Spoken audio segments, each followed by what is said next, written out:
Hello, and thank you for attending our webinar this afternoon, and we appreciate your flexibility regarding the change in time today. My name is Patricia Fraun with the Chicago Area Fair Housing Alliance, and this webinar is part of a fair housing series designed specifically for housing developers, and this was made possible through a grant from the Illinois Attorney General. This is session 1 of a 3-part series. Today's presentation will provide context regarding fair housing laws. Session 2 on January 14th will delve deeper into fair housing rights for people with disabilities. And session 3 on January 21st will provide tools, resources, and best practices for housing developers to affirmatively further fair housing. It is our hope that you will tune in for the full series, but please remember that you must register for each session individually. If you have any questions about registration, please contact me. My contact information will be provided at the end of the presentation. Today you will hear from our expert presenter, Jessica Schneider, who currently serves as staff attorney in the Educational Equity and Fair Housing Projects of the Chicago Lawyers Committee for Civil Rights under Law. At the end of the presentation, you will have the opportunity to ask questions, but during the presentation, all attendees will be on mute. You can type in your questions in the chat box, and Jessica will address those at the end. We will also make presentation materials and a recording of the presentation available online after the webinar. Before Jessica gets started, we wanted to also thank Illinois Legal Aid Online for their technical support during this project. So thank you, and I will now kick it over to Jessica for her presentation.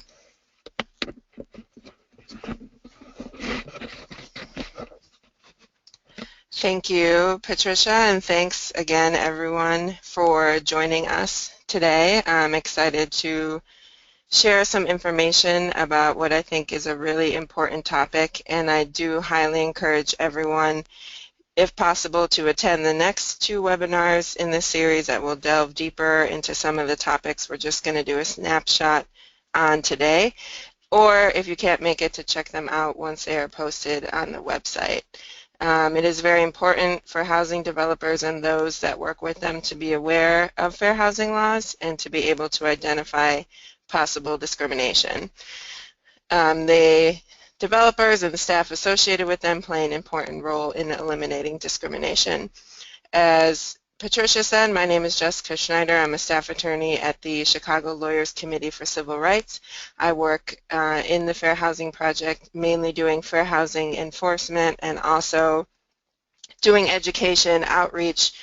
We really value our work in the community and our work with our community partners as well. I wanted to share just a little bit of information on who CAFHA is and who the Chicago Lawyers Committee for Civil Rights is, who's putting on these presentations for you today.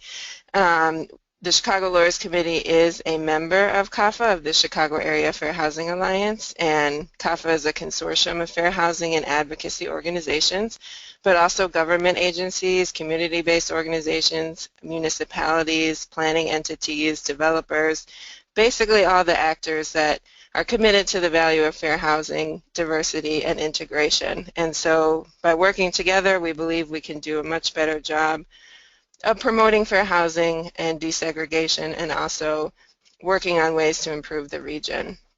The Chicago Lawyers Committee is a legal nonprofit that was formed in 1969.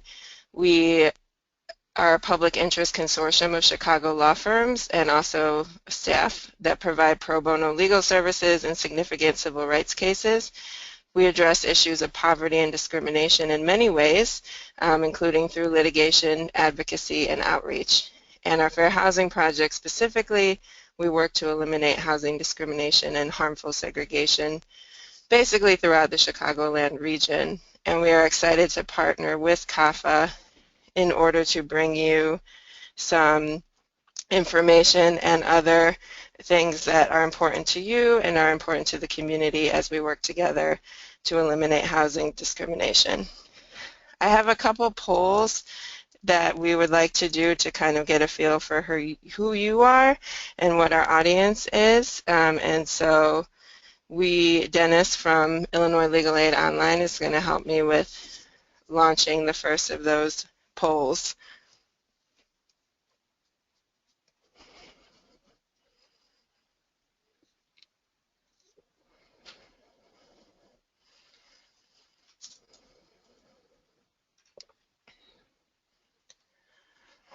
And so if everyone could view the poll and just answer the question, and we'll be able to see the results.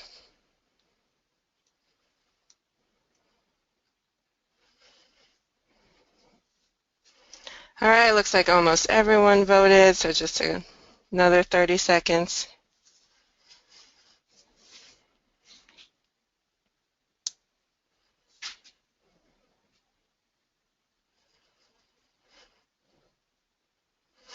Okay, so we're exactly half and half, 50% saying I have an idea, and then 50% saying I'm very familiar, which is kind of what I expected, and I know some people on here will have a lot of experience with fair housing laws, and a lot will have some familiarity, and so I will keep that in mind during the course of the presentation. There's one more poll we want to do, and that is kind of a more personal, and also if you or anyone else has experienced housing discrimination, and so we will launch that one now.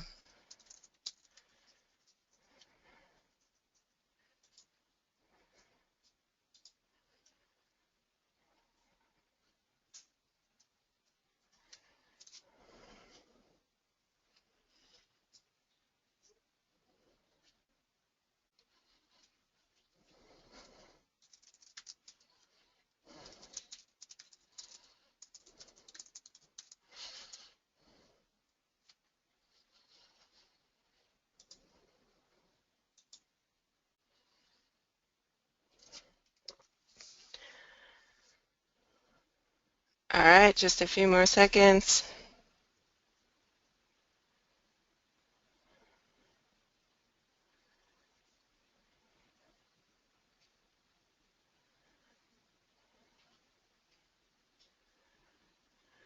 Great, so it looks like we have about 60% saying yes to whether themselves or someone they know have experienced housing discrimination, and 40% saying no. So that's useful, and that's kind of a good example of how there are many people who have experienced housing discrimination, and then there are those who have never experienced it, but it's still important to be aware of what the legal requirements are and what the laws are. So thank you. We can go ahead and close that.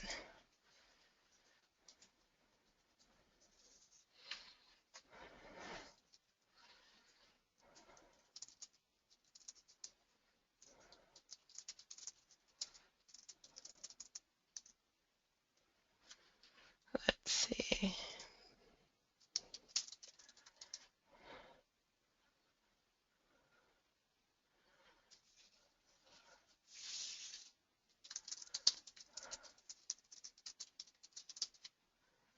And the reason we like to ask that question is just to kind of get a feel for who has had experience with housing discrimination and who hasn't, because a lot of times people's ability to kind of receive and to go through this information is influenced obviously by personal experiences or experiences of someone they know. So thanks for your participation in that, and we will now go ahead with the rest of the presentation. So now that we've covered who we are and what we do, we'll talk about the agenda for today. We're basically going to focus on a few things. One is the basics of fair housing laws, which some of you might know, but just a quick snapshot on what laws exist, what they require, and areas that are of specific interest to developers. Also, under this grant with the Illinois Attorney General's Office, we are offering individualized technical assistance, and so we'll have a slide at the end about that and about how to request that.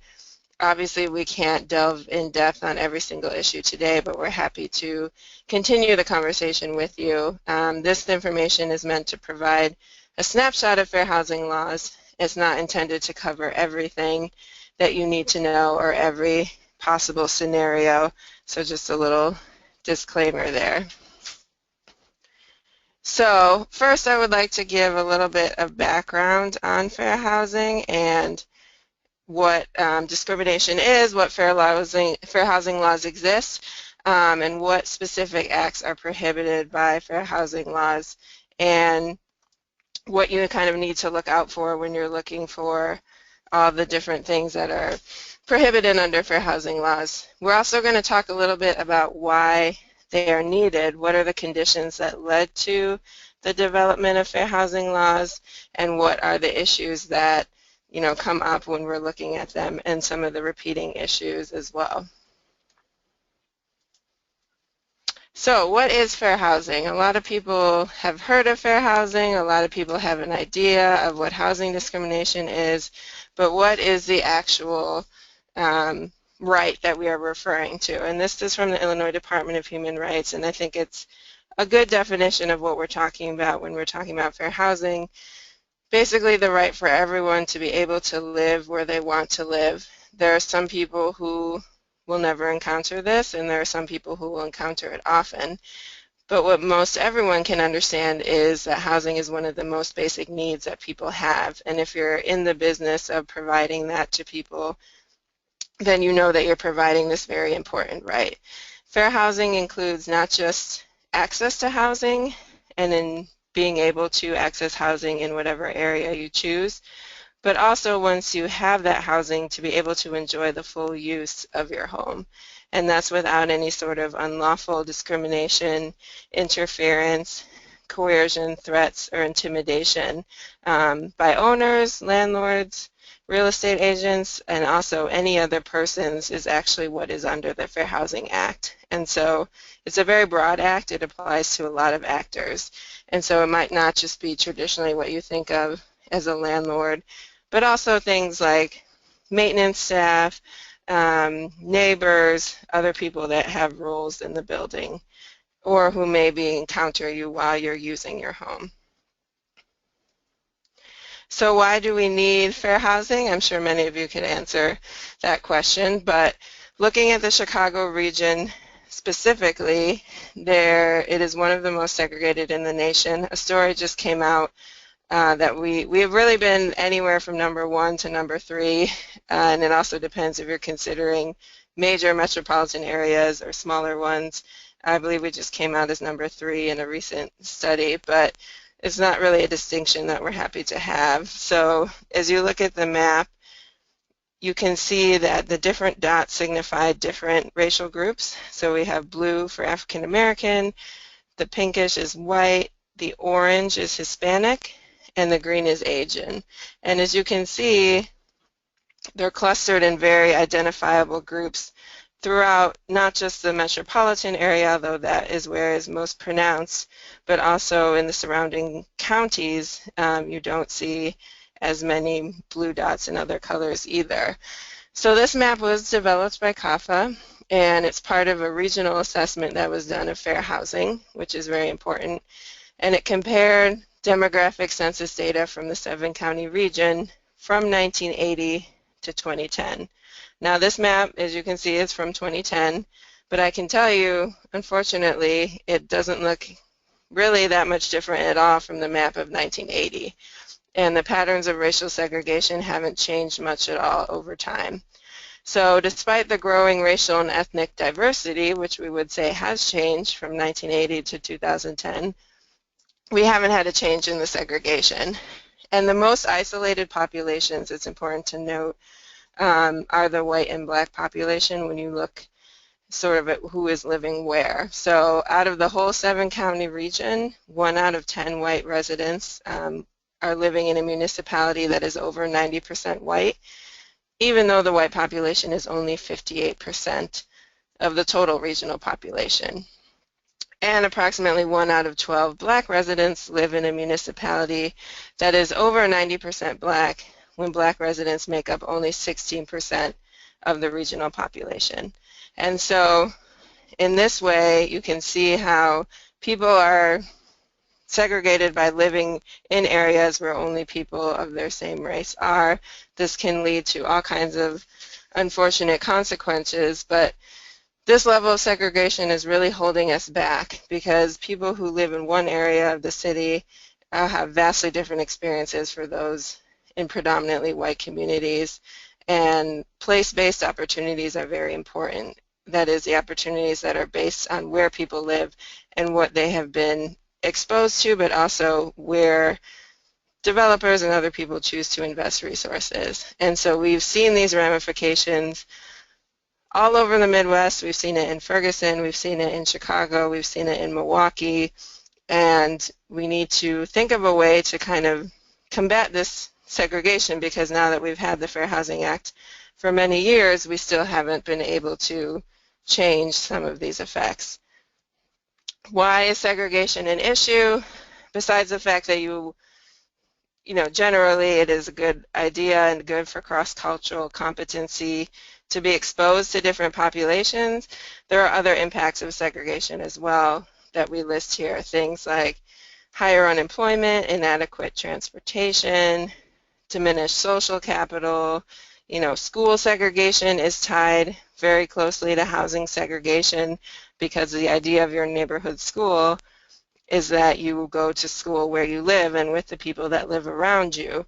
And so there's a lot of connections between housing mobility and school mobility, and a lot of studies coming out on the benefits of going to an integrated school, that the young people today, because of the world that we live in, greatly benefit from being exposed to different things and to different people, because that will be necessary in their work life. So this is kind of the background that the Fair Housing Act was passed in. Because of the hypersegregation and also the things that were going on with the government, there was a need for an aggressive civil rights law to be passed. And so it's important to have that background when we're considering fair housing laws. The Fair Housing Act was signed on April 11, 1968. It was a very long and difficult journey. From 1966 to 67, Congress was regularly considering fair housing bill, but was not able to garner enough of a majority for its passage. And really the event that was the catalyst for the act actually being passed was the assassination of Dr. Martin Luther King on April 4th, 1968. And that's when President Johnson sort of used what was seen as a national tragedy to galvanize a speedy congressional approval, which we all know these days is very rare as well. So it was an unfortunate incident, but it also brought the connection to the need for fair housing. And Dr. King has been to marches in Chicago, has brought attention to the issue back then of fair housing issues in the Chicago region. And so this was seen as kind of a memorial to his work and a culminating accomplishment. So it's also important to note that the role the government played, a lot of the segregation did not happen by accident. It's important to understand there was redlining, there was blockbusting, there were clear roles that the government played in some of the segregation that took place, which is why it was important for the government to act when it came to fair housing laws. There are a few different levels of fair housing laws. A lot of people only think of the Fair Housing Act, but it's important to know that there is also the Illinois Human Rights Act, and then there are also local ordinances. Here we have the Chicago Human Rights Ordinance and also a separate Chicago Fair Housing Ordinance. We also have a Cook County Human Rights Ordinance that has a strong fair housing component. And so when you're thinking about which laws are important to keep in mind and which requirements, it's not only the federal law that will apply, it's also the Illinois Human Rights Act and local ordinances, which is good to keep in mind. These are some additional laws that apply to fair housing. I like to mention them because especially for some of the areas that we will go more in depth on later in terms of disability, there are other requirements that exist in the ADA. Title VI relates to federal funding and prohibiting race discrimination, and then Section 504 of the Rehabilitation Act also relates to disability requirements. And there's also the Architectural Barriers Act of 1968. And so it's important to have these different laws on your radar as well, just to know. We're not going to go into them in depth here, but they are important to know. So when we talk about fair housing, what are the differences we need to know between federal, state, county, and city? The biggest one that you'll notice here It's just a difference in protected classes. The federal law is actually the least protective when it comes to the actual enumerated protected classes. They are race and color, religion, sex, national origin, physical and mental disability, and familial status. And those last two were actually not a part of the original Fair Housing Act. They were added later as separate amendments.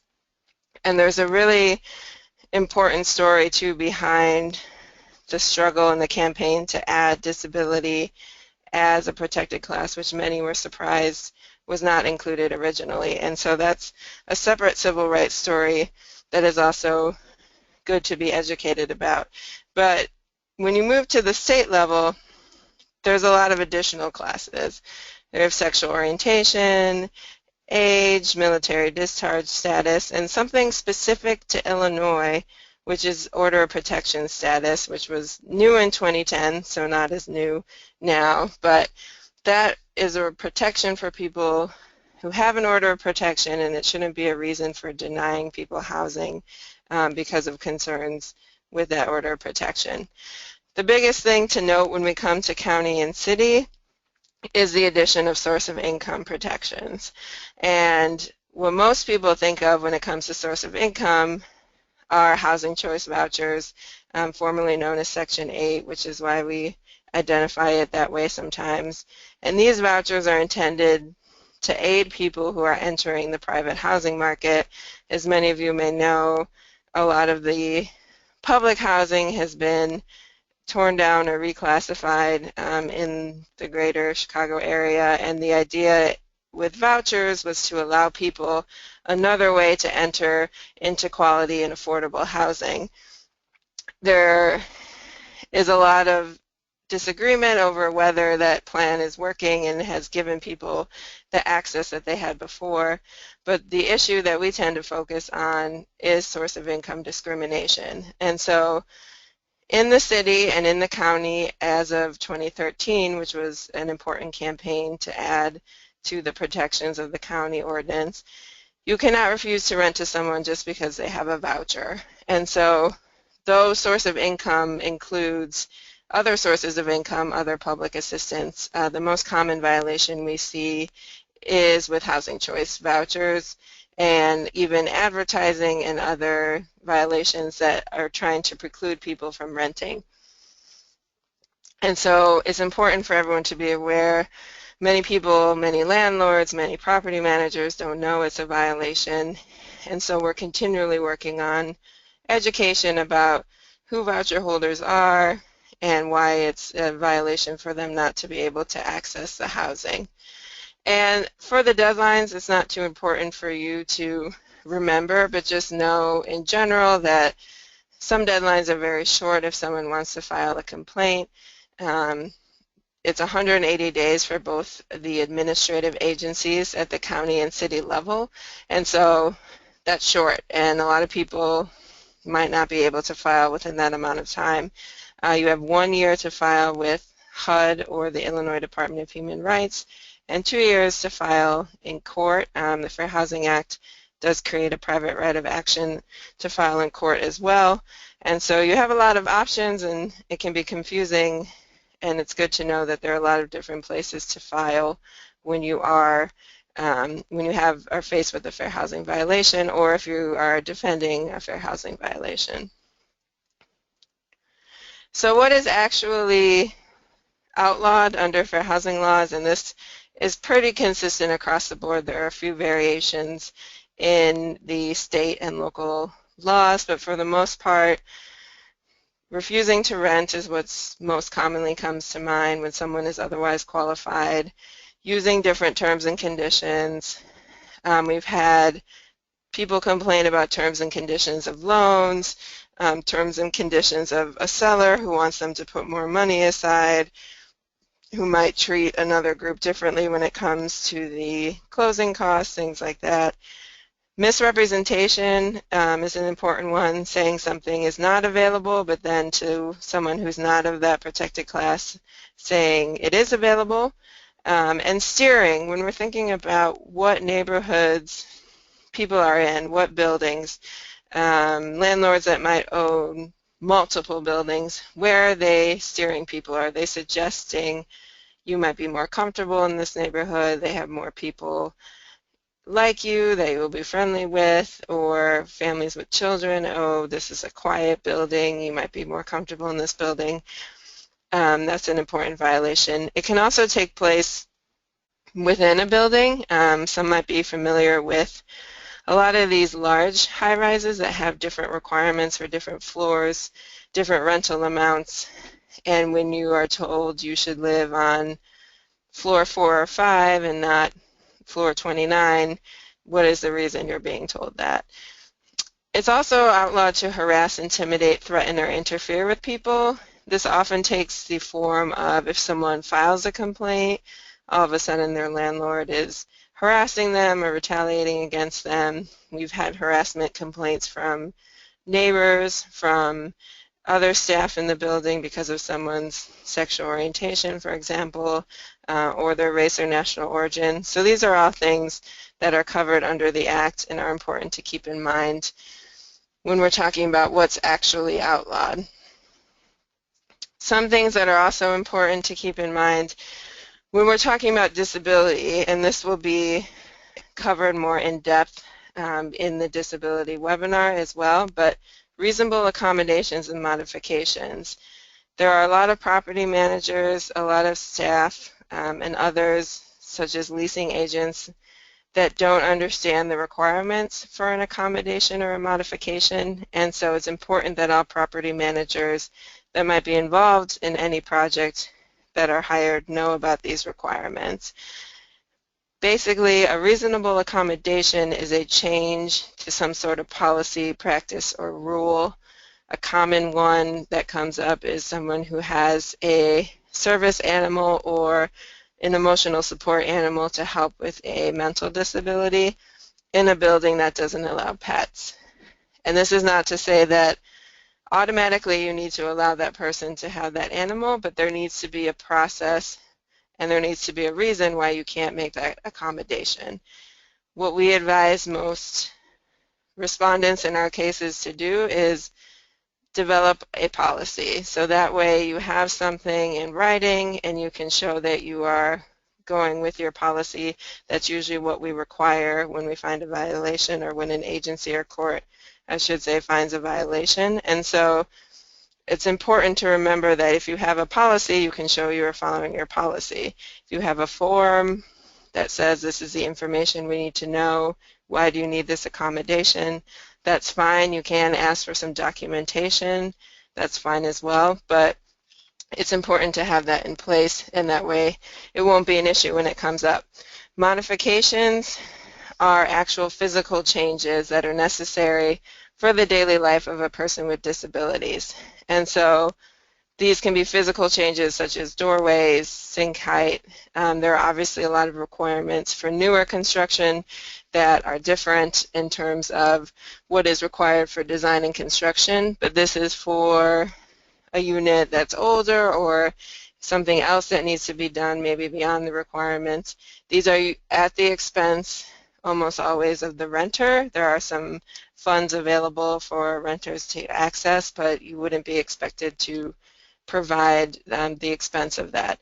And so, again, have a process. If you refuse to engage in the discussion with the person requesting the accommodation or modification, that will be a violation. And so as long as it is reasonable, it should be permitted, it needs to be permitted, but it does have to be reasonable. Communication, you may need to figure out a way to communicate with someone that's different than your normal communication due to their disability. And again, what we just talked about a little bit, which is harassment. No retaliation for filing a fair housing complaint or for trying to engage in these accommodation or modification processes. So the formula we always tell everyone, there needs to be a protected class, there needs to be a prohibited act. Together that equals a fair housing violation. And so you need to have both parts. If someone is a member of a protected class but it's something not prohibited under the Fair Housing Act, then that wouldn't be a violation. If they aren't a member of a protected class, then even if it is a prohibited act, then it's not a violation either. If you are African American and you have a certain credit score that doesn't apply for the unit, and the leasing agent or whoever might be the possible respondent can show it's not because of their race, it is because they have this standard, they apply it to everyone with a credit score, then that wouldn't be a violation. Again, that's some things that require further investigation to see who this rule is aimed at and what the possible ramifications might be for a protected class. But you need both parts, and so there are protections built in for everyone. Much of what we get is not always clear when someone calls us and has an issue. An example that we like to give for people to think about as a scenario is someone's a leasing agent, in this case Carla, for a large apartment building. She doesn't accept applications from non-English speaking applicants because she knows they cannot read the rules and she'll have difficulty communicating with them. And is there a violation here? Well, people probably have noted that English speaking or non-English speaking is not a protected class in and of itself. However, who are these applicants? Do they have the same national origin? Do they not? Are they of a certain racial group or not? Is there some sort of disability implication here? Are they trying to communicate and bringing someone along with them that does speak English? Or under a theory of disparate impact where the rule might be neutral but it has a disparate impact or a disproportionate effect on one group, is that happening here? So these are all the analyses that we would go through in these scenarios, just to show that it's not always a very black and white situation. There can be gray areas, but it's important to err on the side of protecting people's rights, and so we try to make sure that everyone is doing that as much as possible. Source of income I just mentioned briefly again here because it's the source of a lot of fair housing violations. It's also the source of a lot of our intakes and complaints, and so we are working with Cook County, with the Human Rights Commission, with whoever is engaged in this work to figure out a way to make sure that this law is not being violated as much as it is, but it is a violation to refuse to rent or otherwise discriminate against someone. And this does apply to housing choice vouchers, child support, Social Security, or disability payments. Most commonly, we do see housing choice vouchers as being the source of income. What does it look like? It can be an outright refusal, but it can also be refusal to cooperate with administrative requirements. We understand this can be difficult. We understand that there are a lot of requirements, there's a lot of bureaucracy, but it's important for people to have access, as the voucher is intended, to as many buildings as are possible in the private market. And so sometimes there might be a good reason for not cooperating, sometimes there's not. We've seen different treatment, different rules, such as how much income someone needs to make. We've seen advertisements and communications specifically discouraging people from applying. We've seen people that have never had a voucher holder apply, and so they just say they can't do it. And we even have had situations where people say right off the bat, we don't take vouchers, so if that's what you're calling about, you know, we won't continue. And so there's a lot of different ways this manifests itself, and it's important to think about, can voucher holders have access to my building? Is there, you know, a certain barriers in place to prevent them from having access to the building? Are we making sure that voucher holders are aware of units being available? Some lesser known instances I just like to bring up is interest. Familial status, you know, this can go a lot of different ways, but basically for people who have children under the age of 18 or are in the process of acquiring children or adopting or fostering children, there are protections for them under fair housing laws. And so you can't refuse to rent to them, you can't steer them to a certain area, or basically discourage them from applying to a building. Sexual harassment is also covered, and this is a lesser known thought under the fair housing laws because a lot of people think of criminal complaints or other arenas in which to handle this, but it can also be a fair housing harassment violation, and whoever the actor is can be held responsible under fair housing laws as well. And there, unfortunately, around the country have been some pretty big sexual harassment cases. Sexual orientation only covered by state and local laws. It is not part of the federal law, which many people would like to see change, but that's an important one too to keep in mind. We've had cases of certain bedroom sizes not being appropriate according to a landlord for a same-sex couple, things of that nature. Order protection we covered a little bit earlier, and advertising, which is another area for housing law that a lot of people don't know is a pretty broad protection for people who make or place the ad for the actual housing provider. You cannot state a preference that would violate fair housing laws and not have a preference for a non-protected class, or basically you can exclude protected classes through your preference. And so you won't see a lot of ads that are saying no black tenants, no Latino tenants, no disabled tenants, but you will see discouragement of families with children, and you will see other discouraging things like no Section 8. And so these can be a liability. Obviously, the actor here who would be the most prudent to change their practices would be who's posting the ads. With the increasing number of online ads, it is harder to, because of other laws, to go after the Craigslist or the other online provider. And so hopefully the law will catch up in that sense, but it's important to be aware if you're using advertising forums to do that. And this is what happens, just for information, if people do want to file a complaint. It's important to know about that process. Basically, if it's a landlord-tenant issue or a fair housing issue, it needs to be analyzed, and that's an analysis we go through. What agency has jurisdiction? As you saw before, we went through where can you file a complaint, what are the different laws. It's good to know that people can get assistance with filing and also assistance with investigation.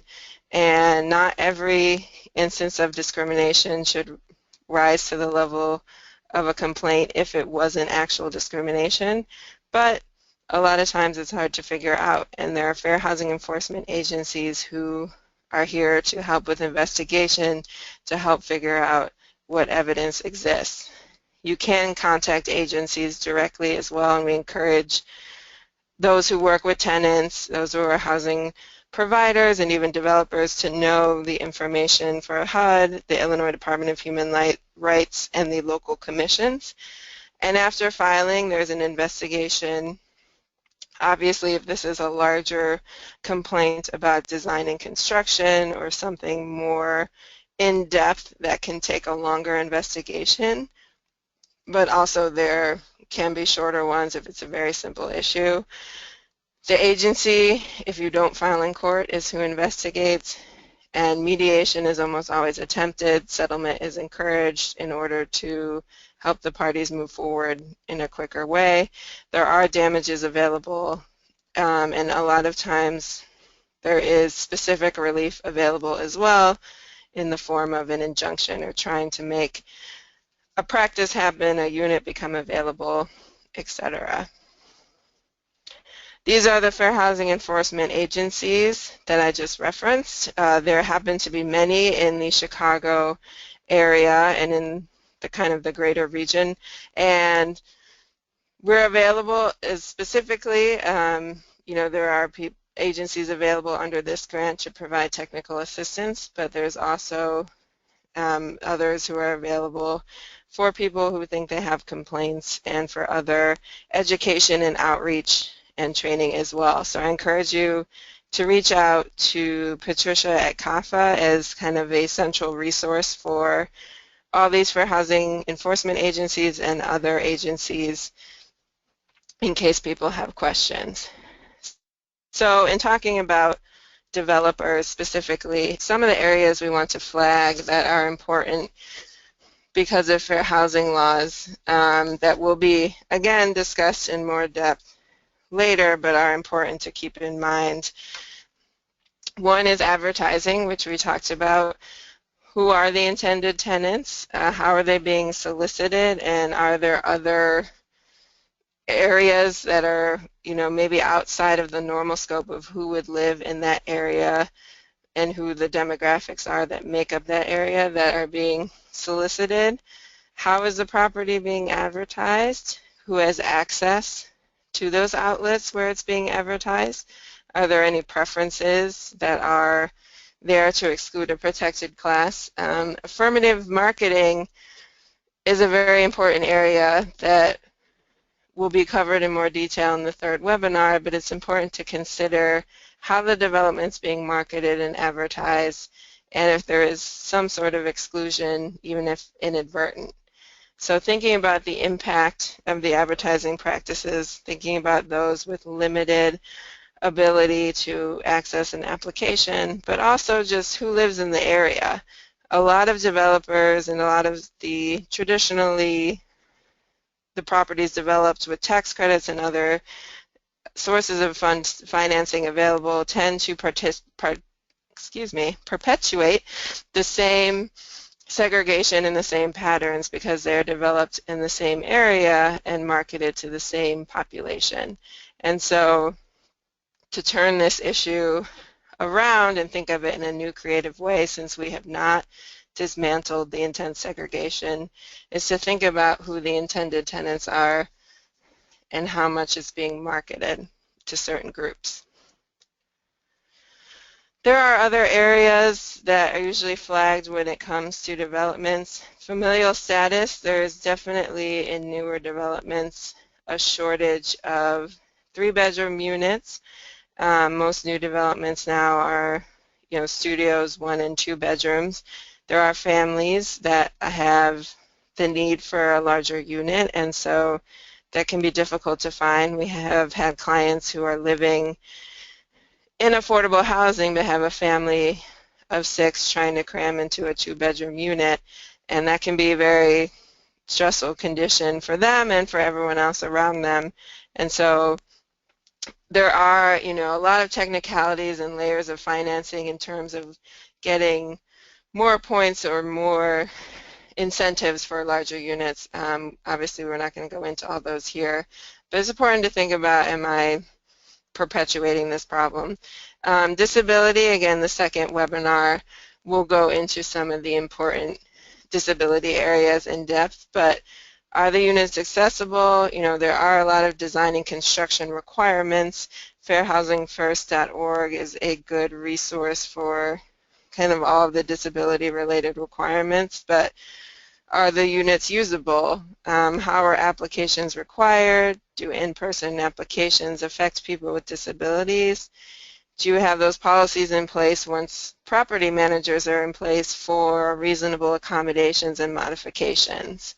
Another area that's related to marketing are you marketing to the closest center for independent living and the state agencies in Illinois that are responsible for Olmstead compliance?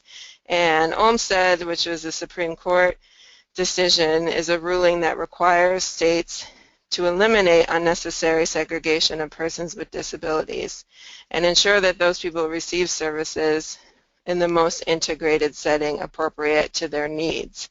So when we're talking about segregation, it's important to remember we're not just talking about racial segregation, but also segregation of people with disabilities. And again, just like in racial segregation has been shown, there are definite benefits to people with disabilities being integrated as much as possible as people who do not have disabilities. And so isolating people with disabilities into certain areas is harmful for everyone involved, and through this case, states, including Illinois, are still working on how can we do better integration of people with disabilities? How can we make some units that maybe go beyond the basic code requirements but will accommodate some people with perhaps more severe disabilities, and it really is beneficial for everybody who is going to be living in that community.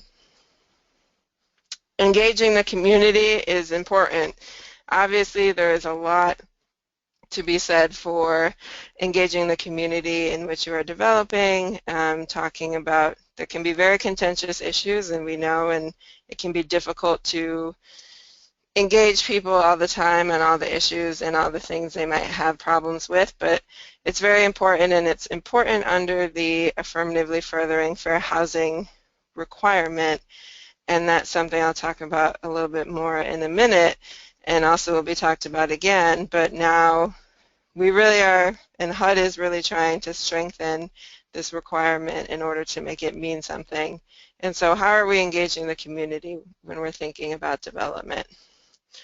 As an example, from IDA, who is Illinois Housing Development Authority, that is funding a lot of projects, there are incentives to develop in areas that present opportunities to low-income renters. And the Qualified Allocation Plan, which covers all of the allocation of tax credits, is specifically and increasingly including this as part of its plan, and that is something that fair housing advocates are definitely in support of, and we will continue to be in support of it and to push it to happen even more. But what opportunities are available for low-income renters? Education, employment, food access, and given the correlation between low income, which is not a protected class, but the other protected classes, it's important to consider how we move people to areas of opportunity, looking at funding sources, looking at the incentives and what's available, and identifying what the opportunity areas are. Basically, to break it down, is we want to develop in a way that breaks down the segregation and offers opportunities to low-income renters and not just other renters. And so that is increasingly going to be a part of what's going on with HUD and what's going on with fair housing advocates. An important tool to utilize, and that will now be available publicly to everyone through HUD, and also this is a screenshot of what's available through IDA, is mapping. And this specifically, you can search the map for any area in the state, but it also allows you to map opportunity areas and see what has been identified as opportunity areas according to that key you can see on the left. And so I tried to do kind of a central shot, but also not just of the city, and you can see where the pockets are of opportunity areas and what aren't opportunity areas, and then what has been identified as a 2016 opportunity area. If you note there in the legend, the 2015 ones will expire in 2018. Obviously, there's fluctuation on different areas and neighborhoods and the demographics, and so it's important to keep that in mind as well. But if we look at, places right next to each other that are an opportunity area and not an opportunity area, it's important to see that overlap. This is available to you. You can go on and do mapping with a lot of different tools, and we can assist you with doing mapping as well. As kind of a last consideration, this is a shot from a recent, from this summer, Chicago Magazine article around the time when a lot of people were talking about the affirmatively furthering fair housing rule and the new changes in the rule that HUD has put out. It's important to remember that the Fair Housing Act applies directly to the Department of Treasury, to all state housing finance agencies that administer the low-income housing tax credit program, which includes IDA, which we just talked about, and to all owners and managers of tax credit properties. And so HUD, in an attempt to bring a lot more data-rich sources to everyone, now has a mapping tool. They have a 131-page guidebook that was released just at the very end of last year on the 31st. And an important principle from the guidebook is that courts have repeatedly examined the legislative history of the Fair Housing Act and related statutes. What was the purpose? They have found that the purpose of the affirmatively furthering fair housing mandate is to ensure that recipients of federal housing and urban development funds do more than simply not discriminate. They also must address segregation and related barriers for groups with characteristics protected by the Act. This includes racially and ethnically concentrated areas of poverty. This includes segregation. And so there is a new emphasis going into 2016 of we need to be proactive and not just dealing with enforcement. Many people think of fair housing laws as only being enforcement oriented, but there are other requirements in them as well. And this article, since it says I'm suddenly a lot more skeptical of the Fed's new fair housing rules, what was being pointed out by the author was, though they seem strong at first, there are concerns. How do we not use the rule to result in more disinvestment of poor communities by moving, obviously, development out of them? Are we encouraging gentrification? Will that just repeat itself with this process? And maybe there are concerns about how much HUD will actually be able to do. But again, we'd rather have this rule than not, and so it's important to think about its implications and how it will change things going forward. The property, in case anyone's interested, that's pictured is Grove Apartments in Oak Park, which was converted from an old abandoned Comcast building, and has supportive housing for low-income adults, and it has retail space as well on the first level. It has 51 units for single low-income individuals or individuals with one minor child, which again doesn't solve the problem for people with more children, but also had included some units that were accessible as well, going beyond the general requirements. So what can we provide? Technical assistance, fair housing training, which might be traditionally for tenants, for property managers, for whoever might require some training and updates in the law, but also development of resources and data assistance, establishing those relationships, those best practices, and those community engagement plans, which are really important. And so it's important to know you have people to rely on and agencies to rely on. And I encourage you to keep going with this series to hear even more of the assistance that's available. If anyone has a question or a comment that they want to share in the last few minutes, we are welcoming that. And again, we thank everyone and also the Illinois Attorney General National Mortgage Foreclosure Settlement, which is making it possible for us to bring this to you and this webinar series to you.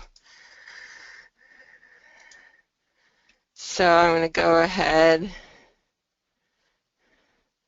Okay, so we have one question that is, what does refusal to cooperate with administrative services mean? I think you're referring to the Section 8 housing choice voucher slide.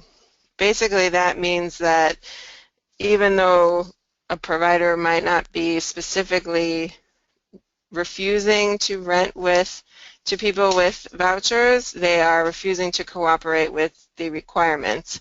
As you might know, there are some requirements such as inspection, such as setting up a direct deposit or giving information to CHA so they can directly deposit the rent money into an account. There are certain requirements for that now.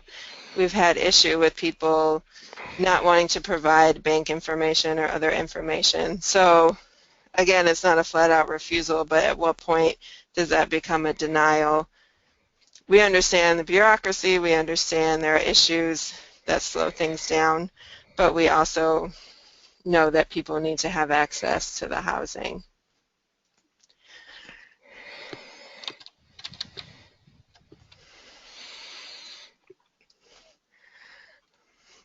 And if there are any further questions, feel free to let us know.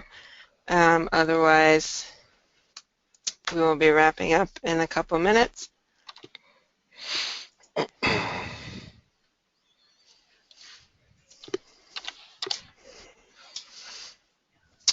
Can you print these slides? So we will be providing these slides on the CAFHA website and also the recorded webinar, and so you are welcome to take the slides and print them, and you're welcome to do that. We'll make them available to you. And also, I would encourage people, like I said before, if you are unable to actually attend the other webinars, they will be available on the website as well, and we want this to be a resource going forward for people to have access to.